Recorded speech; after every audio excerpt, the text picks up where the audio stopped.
So continuing our weekly series on Omega level mutants, in this video, I want to shift our focus to one of the most powerful mutants in the history of Marvel Comics, none other than Santa Claus.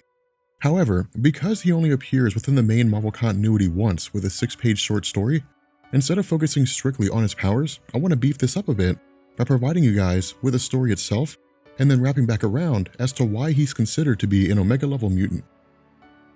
So coming after the departure of Chris Claremont and Jim Lee from the X-Men title, the establishment of Santa as a mutant came as part of both the X-Men's popularity and a joking desire to explain how Santa was capable of achieving the various feats associated with his historical acts.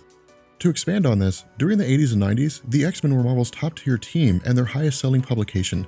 The reason why is that for every instance of a Phoenix Saga or Sentinel attack, there were stories that also included lighthearted comedic moments in order to keep the series fresh and interesting for existing and prospective readers.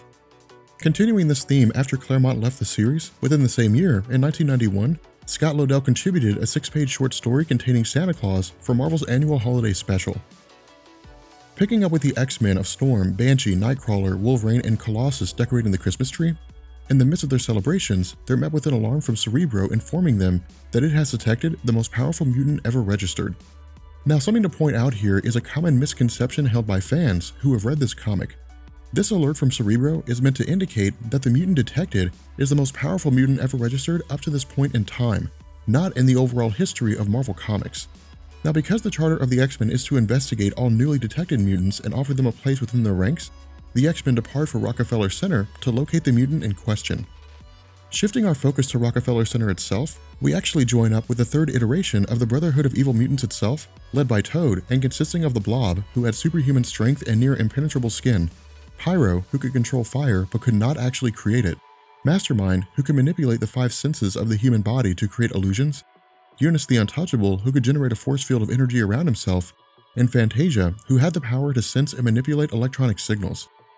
With the X-Men appearing in the same location, the story reveals that the Brotherhood of Evil Mutants had detected the same signal as the X-Men, leading both groups to the same location.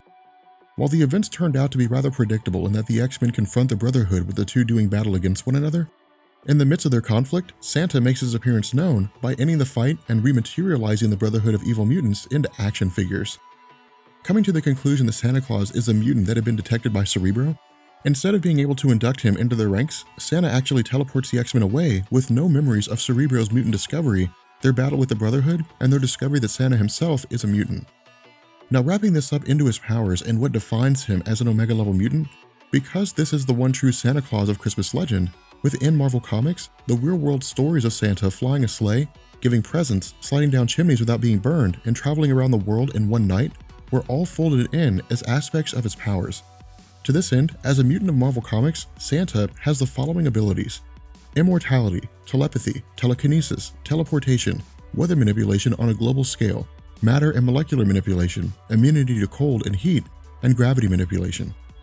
What this means is that if Santa Claus had a bad day, he could quite literally wipe out all life on the planet Earth, or simply rematerialize a planet Earth into something else entirely. We don't really know, but I don't think we want to find out.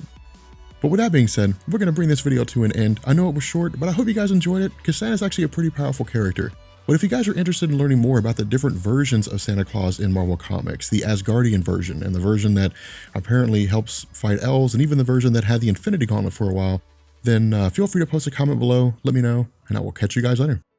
Peace.